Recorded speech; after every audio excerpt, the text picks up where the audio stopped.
Hello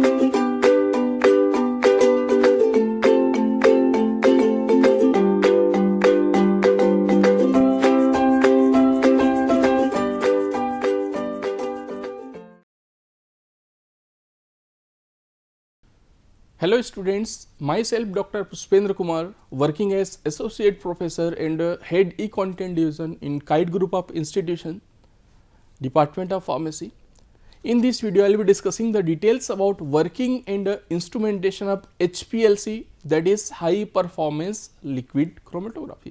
But before watching this video, I will strongly recommend you to watch my previous video on Introduction and Theory of HPLC. तो HPLC का instrumentation और working हम लोग समझते हैं। तो HPLC के इंस्ट्रूमेंटेशन और वर्किंग को समझने के लिए एक एनिमेटेड वीडियो ले लेते हैं जिससे आपको प्रॉपरली समझ में आ जाएगा। This video is taken from doctor Pushpendra classes, जो मेरा ही यूट्यूब चैनल है। तो आई होप आपको उस एनिमेटेड वीडियो से बहुत अच्छे से इसका कॉन्सेप्ट क्लियर हो जाएगा। देन उसके बाद हम लोग इंडिविजुअल पार्ट्स का प्रॉपर डिस्कशन करेंगे।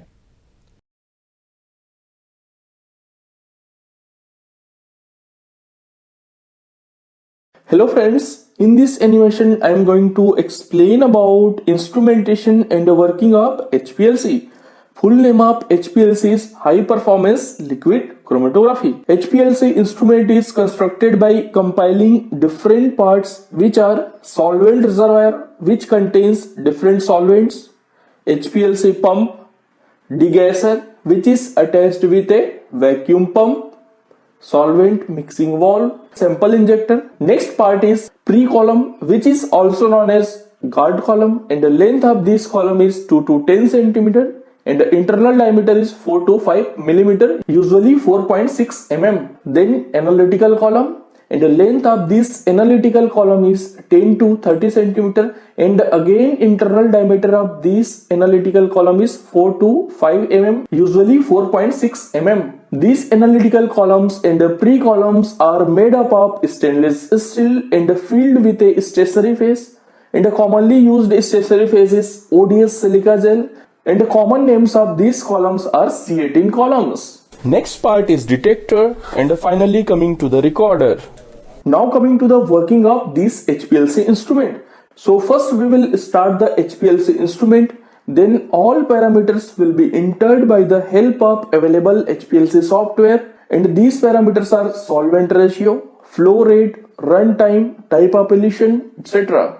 After creating the method, solvent of the mobile phase will be pumped by the HPLC pump from the solvent reservoir towards the degasser. Now these solvents will come to the degasser, and the degasser is attached with a vacuum pump which will create high vacuum. So any gas or air dissolved in the solvent will be removed online, because this may create problem during elution. After degassing, solvents of the mobile phase will move towards the solvent mixing valve.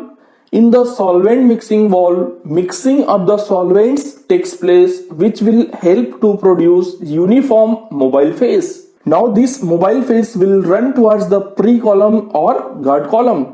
So this guard column will remove any kind of impurity present in the mobile phase and protects analytical column from the impurities. In next step, mobile phase will further move towards the analytical column, then detector. In this condition, blank mobile phase will be run for 10 minutes at least, which gives proper conditioning of the HPLC instrument. Now we will inject the required amount of sample through sample injector by the help of a micro syringe. So after injecting the sample, it will enter into the guard column, then analytical column which contains stationary phase. Due to the difference in the affinity with stationary phase, compounds present in the sample will be separated inside the column and reaches to the detector and gives signals in the detector. Compounds having least affinity with stationary phase will reach to the detector first, which is indicated by green color. Then moderate affinity compound will reach to the detector, which is indicated by yellow color. And finally, highest affinity compound will reach to the detector at the end, which is indicated by the orange color. Ultimately, all signals will be appeared in the recorder. Thank you. So I hope आपको HPLC का instrumentation और working बहुत अच्छे से clear हो गया होगा proper animation के साथ में, इसीलिए आपको दिखाया गया है कि आप उसके वर्किंग को अच्छे से समझ पाए। अब हम लोग देखते हैं इसका इंडिविजुअल पार्ट्स के बारे में डिस्कशन।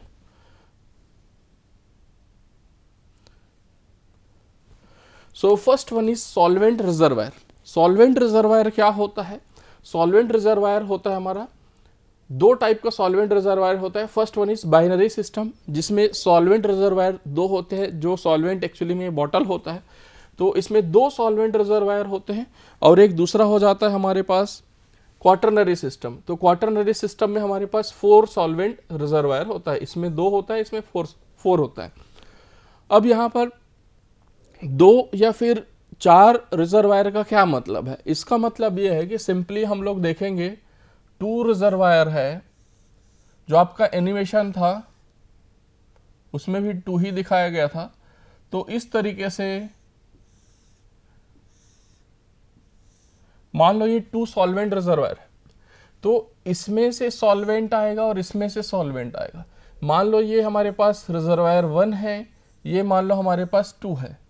तो 1 में से हो सकता है कि आप 70% लेना चाहोगे सॉल्वेंट। मान लो 1 में आपके पास मिथेनॉल है, 2 में मान लो आपके पास एसीटोनाइट्राइल है, तो इसका 30% लेना चाहोगे।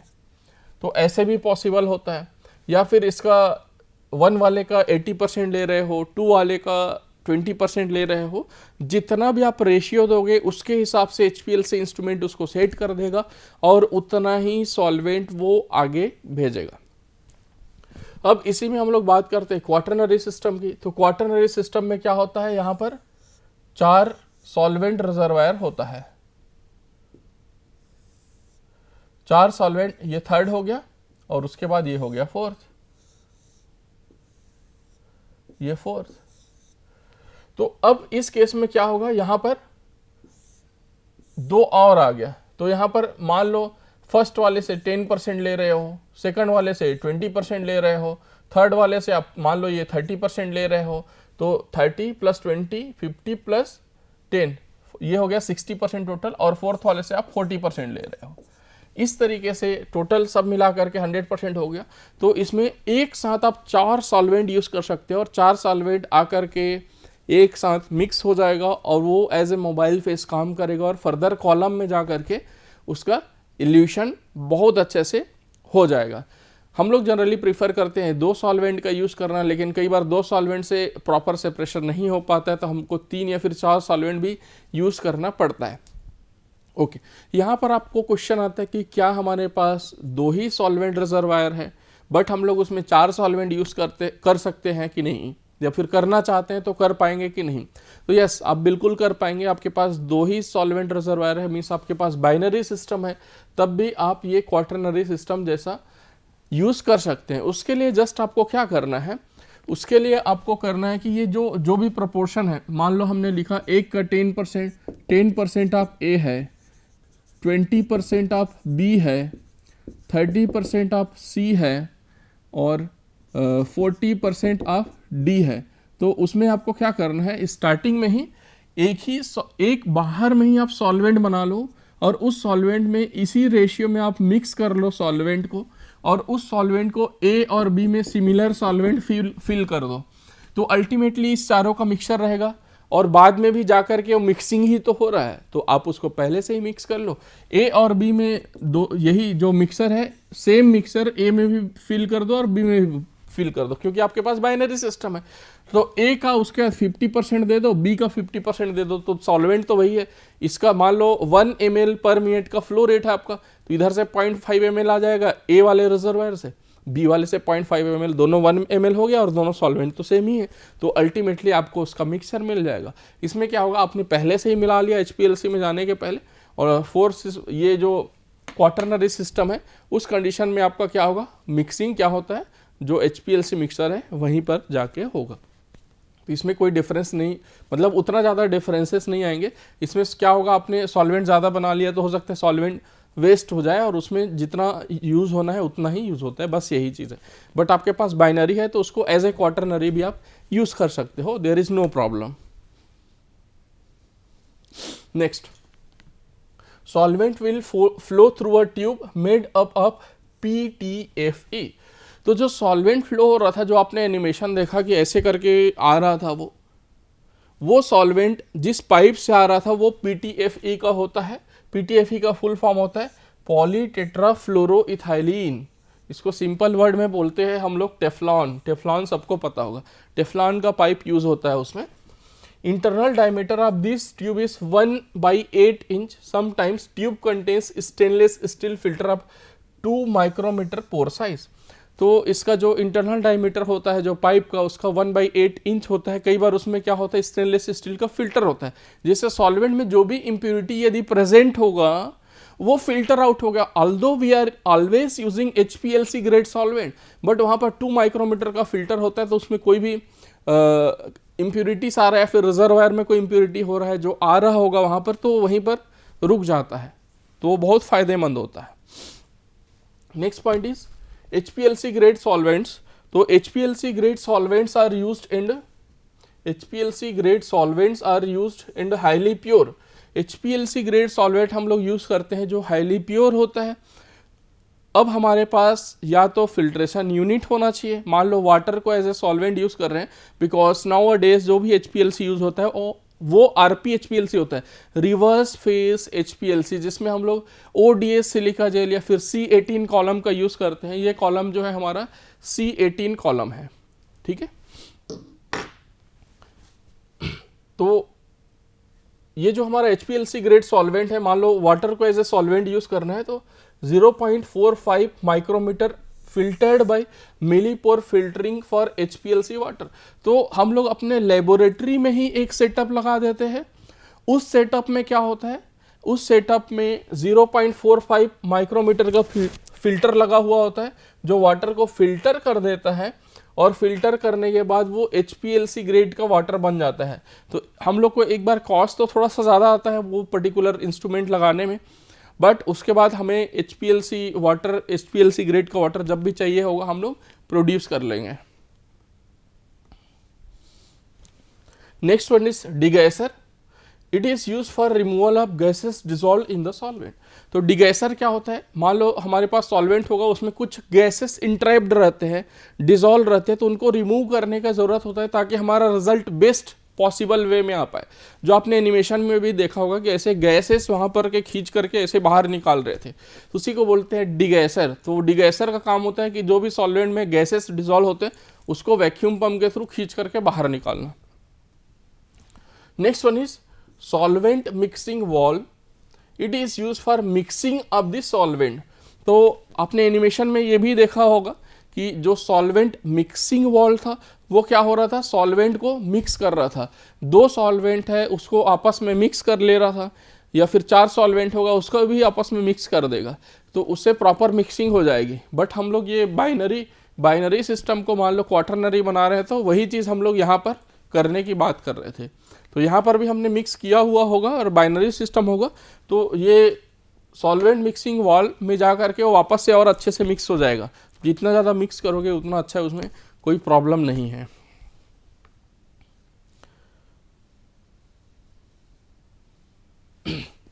Next one is HPLC pump. ये बहुत इंपॉर्टेंट रोल प्ले करता है कि हम लोग HPLC पंप कौन सा यूज करते हैं। Constant pressure pump. तो 2 टाइप के पंप होते हैं, जिसमें फर्स्ट होता है हमारा कांस्टेंट प्रेशर पंप, दूसरा होता है हमारा constant flow rate pump. Constant pressure pump क्या होता है, a constant pressure pump acts by applying a constant pressure to the mobile phase. The flow rate through the column is determined by the flow resistance of the column.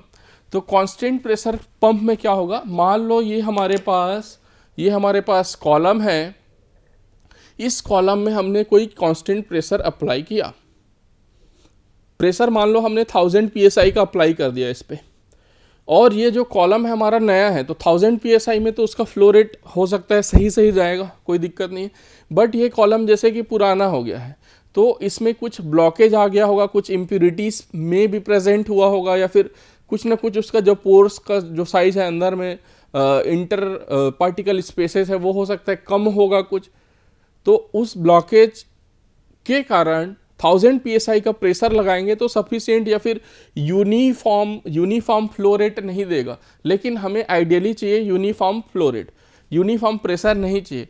तो इसीलिए उसके जगह पर हम लोग हो सकता है उसमें 2000 का प्रेशर लगाएंगे या फिर 3000 का प्रेशर लगाएंगे। तो कई बार वो प्रेशर ऑप्टिमम नहीं हो पाएगा, वो कभी ज़्यादा, वो प्रेशर फ्लो रेट के लिए कभी ज़्यादा हो जाएगा कभी कम। या फिर यूँ कहें कि हमने मान लो 1 ml का फ्लो रेट हमें चाहिए, लेकिन वो 1 ml का फ्लो रेट की जगह पर वहाँ पर वो दे रहा है, कभी 1 ml दे रहा है, कभी 0.5 ml दे रहा है, कभी 1.5 ml हो रहा है, कभी 2 ml हो रहा है, क्योंकि वहाँ पर हमने प्रेशर कांस्टेंट रखा हुआ है।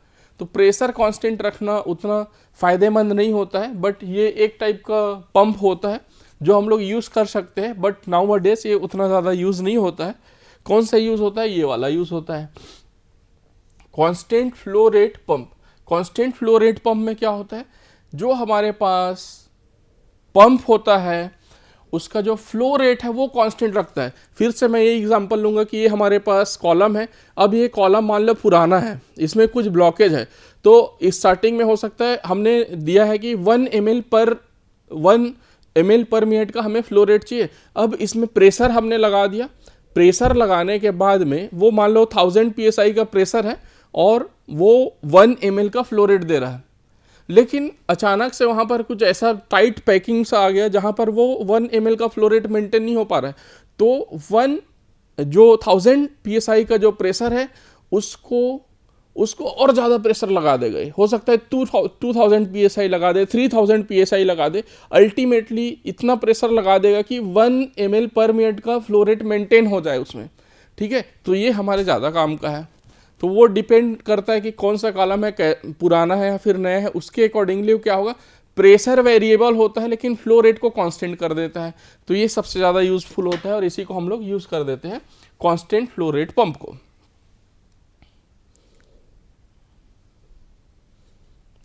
Next one is pre column और गार्ड कॉलम। ये बड़ा इंपॉर्टेंट चीज़ है। प्री कॉलम या फिर गार्ड कॉलम क्या होता है, it contains same material as the analytical column.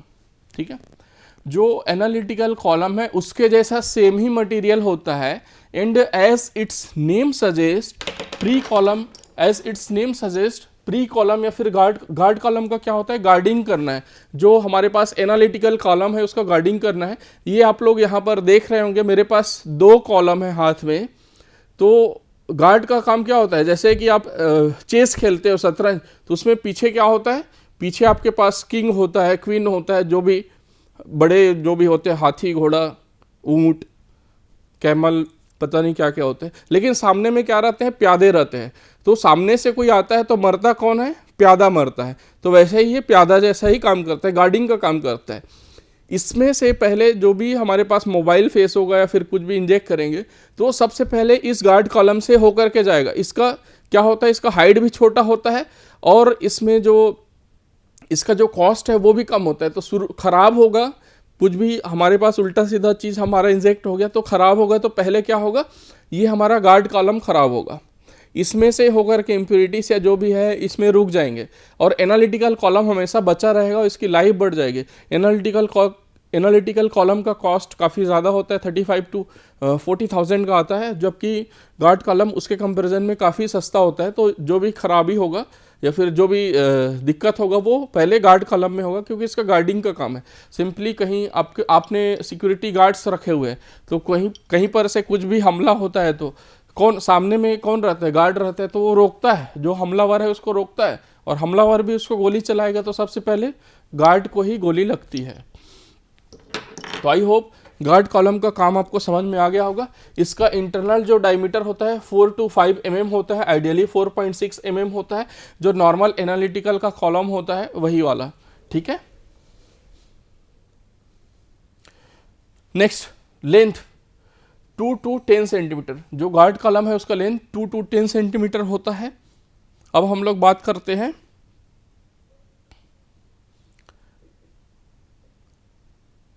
Sample injector की। तो सैंपल इंजेक्टर क्या होता है, दो तीन टाइप के सैंपल इंजेक्टर होते हैं, जिसमें हमारे पास फर्स्ट होता है सेप्टम इंजेक्टर्स। सेप्टम इंजेक्टर्स क्या होता है, they usually permit the introduction of the sample by a high pressure syringe through a self sealing elastomer septum.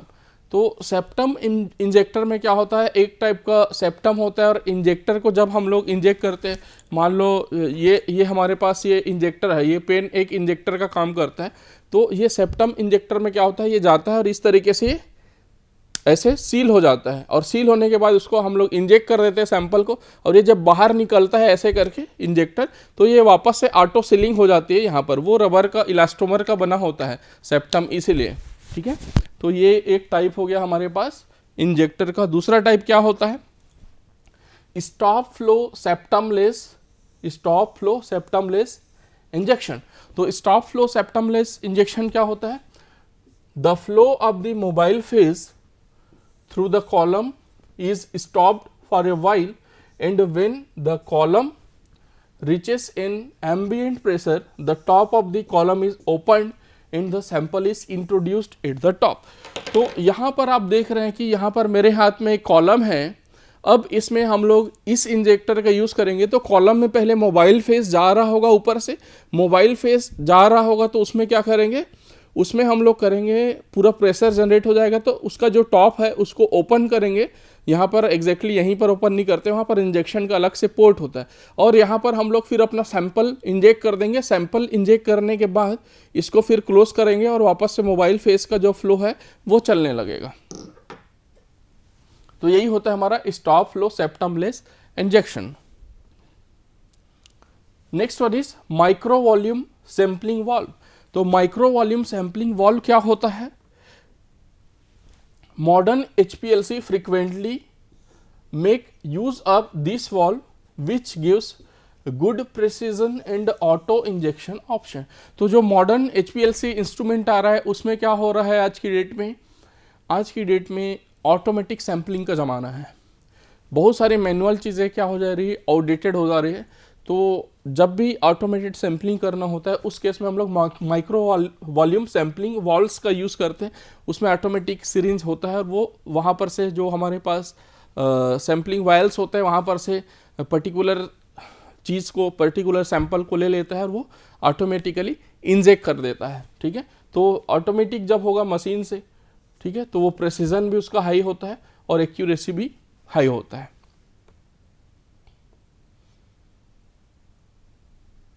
Next होता है हमारा HPLC कॉलम। तो HPLC कॉलम के बारे में बहुत डिस्कशन हो गया। इसका जो मटेरियल होता है स्टेनलेस स्टील का होता है, हाईली पॉलिश्ड सरफेस होता है। तो यहाँ पर आप फिर से ये देख रहे हैं कि कई बार आप देख चुके हैं कॉलम ऑलरेडी। इसका जो मटेरियल है वो स्टेनलेस स्टील का है। ठीक है, यहाँ पर देख रहे हैं कि स्टेनलेस स्टील का है, और ये स्टेनलेस स्टील काफ़ी टफ होता है और इसका स्ट्रेंथ बहुत ज़्यादा होता है। जब इस कॉलम का जब हम लोग फिलिंग करते हैं इस पर, तो इसमें 15,000 तक का प्रेशर, 15,000 PSI तक का प्रेशर इसमें लगाते हैं, और उस प्रेशर को झेलने के लिए हमें बहुत ही स्ट्रॉन्ग चीज़ का ज़रूरत पड़ता है। वो हमारे पास ये काम करता है स्टेनलेस स्टील। इसलिए इसका जो आउटर मटेरियल है वो स्टेनलेस स्टील का बना हुआ होता है, और ये हाईली पॉलिश्ड सरफेस होता है। मीन्स इसमें हमारे पास कोरोजन वगैरह होने के चांसेस बहुत कम रहते हैं। Next one is external diameter. तो इसका जो ये जो कॉलम होता है, जो मैं बार बार आप लोग को दिखा रहा हूँ, इसका जो एक्सटर्नल डायमीटर होता है, बाहर का जो डायमीटर है वो होता है 6.35 mm, या फिर इसी को हम लोग बोल सकते हैं 0.25 इंचेस, 0.25 इंच। इंटरनल डायमीटर मतलब इसके अंदर का डायमीटर क्या होगा, 4 to 5 mm, यूजुअली 4.6 mm होता है। ये 4.6 mm का कॉलम है, इसका इंटरनल डायमीटर इतना होता है, बट 4 से 5 के बीच में हो सकता है। आइडियली 4.6 mm हम लोग लेते हैं। लेंथ 10 to 30 सेंटीमीटर इसका लेंथ होता है, यूजुअली 25 सेंटीमीटर होता है। तो जो हमारे पास एनालिटिकल कॉलम होता है 10 से 30 सेंटीमीटर तक का हो सकता है, आइडियली 25 सेंटीमीटर होता है। ये जो कॉलम आप लोग मेरे हाथ में देख रहे हो, ये हमारे पास 25 सेंटीमीटर का ही कॉलम है। इसको हम लोग फार्मास्यूटिकल इंडस्ट्रीज़ में और लेबोरेटरीज़ में बहुत सारे जो ड्रग एनालिसिस लेबोरेटरीज है उनमें हम लोग यूज करते हैं। Next one is type of packing. So modern HPLC makes use of packing which essentially consists of small and rigid particles with a very narrow particle size distribution. Broadly speaking, three type of packing are invariably used in HPLC column. तो अलग अलग type का packing use करते हैं HPLC column के लिए। तो यहाँ पर हम लोग 3 टाइप का पैकिंग बेसिकली यूज करेंगे जो HPLC कॉलम में यूज होता है। तो उसमें से जो फर्स्ट पैकिंग है वो होता है हमारा styrene divinyl benzene copolymers. So based on porous polymeric beads have been employed exclusively for size exclusion and ion exchange chromatography. तो जब भी हम लोग साइज एक्सक्लूशन या फिर आयन एक्सचेंज क्रोमेटोग्राफी यूज करते हैं वो भी एक टाइप का हाई प्रेशर लिक्विड क्रोमेटोग्राफी भी है, बट उसमें क्या होता है, उसमें जो स्टेशनरी फेज होता है वो थोड़ा सा डिफरेंट हो जाता है। वो कौन सा होता है हमारे पास, स्टायरिन डाइवाइनिल बेंजीन कोपॉलीमर्स। तो ये हमारे पास इस 2 टेक्निक में साइज एक्सक्लूशन और ये आयन एक्सचेंज में हम लोग यूज करते हैं इस टाइप का पैकिंग। नेक्स्ट होता है हमारा porous layer beads with a diameter ranging between 30 to 35 micrometer comprising of thin cell 1 to 3 micrometer of silicon or modified silica on an inert spherical core material such as glass beads are still being employed for certain ion exchange procedures. तो porous layer beads जिसमें जो अलग अलग spherical जो हमारे पास core material use होता है वो हम लोग यूज करते हैं जनरली आयन एक्सचेंज क्रोमेटोग्राफी में, ठीक है। इसी में हम लोग आगे जा करके आयन एक्सचेंजर रेजिन्स यूज करते हैं, ये भी एक टाइप होता है HPLC का। थर्ड होता है हमारे पास पोरस सिलिका पार्टिकल्स। इसमें क्या होता है 100% सिलिका होता है with a diameter less than 10 micrometer. तो ये लेस देन 10 माइक्रोमीटर का मतलब क्या हो गया, 3.5 to 10 माइक्रोमीटर का रेंज यूज होता है ये HPLC जो एक्चुअली में है वो। And narrow particle size range abundantly use होता है, यही हमारा एक्चुअल HPLC होता है जिसमें पोरस सिलिका पार्टिकल यूज करते हैं, जिसमें बेसिकली हम लोग C18 कॉलम यूज करते हैं जो अभी मैं दिखा रहा था आपको, और इसी में C8 कॉलम C4 कॉलम अलग अलग होता है। तो यहाँ पर ऑक्टाडिसाइल सिलियन हो गया जिसको हम लोग बोलते हैं C18 कॉलम, जिसमें 8 कार्बन रहते हैं, जिसमें 18 कार्बन रहते हैं ऑक्टाडिसाइल सिलियन, ठीक है, और जिसमें 8 कार्बन रहेंगे, किसी में 4 कार्बन रहेंगे, उसके अकॉर्डिंगली वो डिपेंड करता है कि कौन सा कॉलम होगा। नेक्स्ट होता है डिटेक्टर्स इन HPLC। तो HPLC में अलग अलग टाइप के डिटेक्टर्स यूज होते हैं। The main function of detector in HPLC is to monitor mobile phase coming out of the column which in turn emits electrical signals that are directly proportional to the characteristic either of the solute or the mobile phase. तो detectors का काम क्या होता है, mobile face जब elute out होकर के आता है तो अपने साथ में कुछ सॉल्यूट भी लेकर के आता है, मीन्स सैंपल का जो भी आइसोलेटेड कंपाउंड है वो लेकर के आता है, उसको डिटेक्ट करने के लिए डिटेक्टर काम आता है। तो आइदर वो मोबाइल फेस में भी कुछ मोबाइल फेस के कारण कुछ चेंजेस होंगे उसको भी डिटेक्ट करता है, और सॉल्यूट जब आएगा तो उसमें और कुछ चेंजेस होगा उसको भी डिटेक्ट कर लेता है। इसमें एक टाइप होता है बल्क प्रॉपर्टी डिटेक्टर।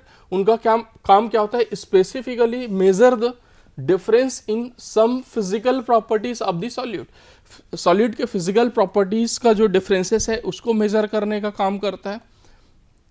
इसका एक एग्जांपल हो गया सिंपल हमारे पास refractive index detector. Second example हो गया हमारे पास कंडक्टिविटी डिटेक्टर। उसके बाद हमारे पास नेक्स्ट डिटेक्टर होता है मल्टीपर्पस डिटेक्टर।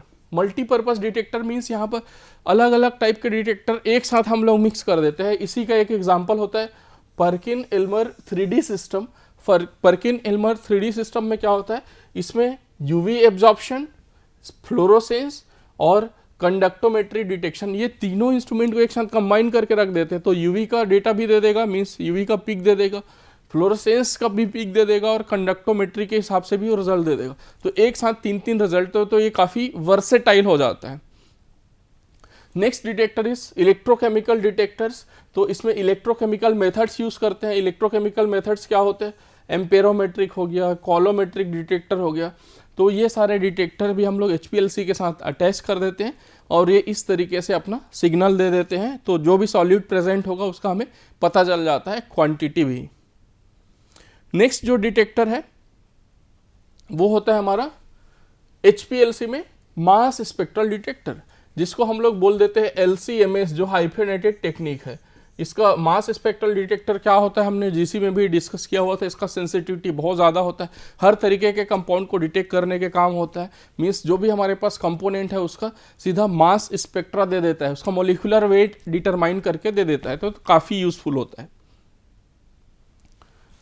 ठीक है। Thousands of sample routinely analyzed in QA laboratories in the pharmaceutical industries, bulk drug industries, etc. are duly processed and the data stored in the computerized data handling device. ठीक है। तो उसके बाद फिर computerized data handling device में ये सारा चीज़ store हो जाता है। तो आई होप आपको इंस्ट्रूमेंटेशन एंड वर्किंग समझ में आ गया होगा HPLC का। नेक्स्ट वीडियो में हम लोग इसका एडवांटेज, डिसएडवांटेज और एप्लीकेशन डिस्कस करेंगे। Thank you so much.